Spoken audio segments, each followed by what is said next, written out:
मुंबई गोवा महामार्गावर कणकवली नजीक वागदे येथील हॉटेल मालवणी जवळ मध्यरात्रीच्या सुमारास 2 ते पावणे 3च्या दरम्यान अपघात घडला।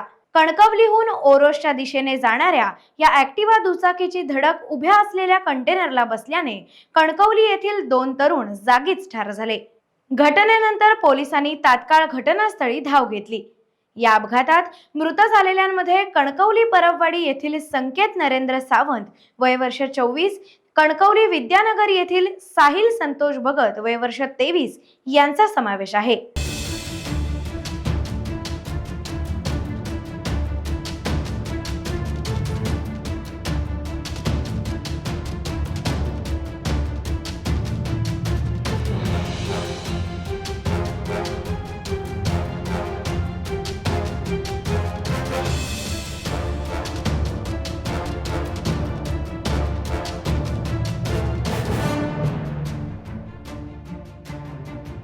टाइम्स डिजिटलला लाईक करा, शेअर करा, सबस्क्राईब करा आणि बेल आयकॉन दाबायला विसरू नका।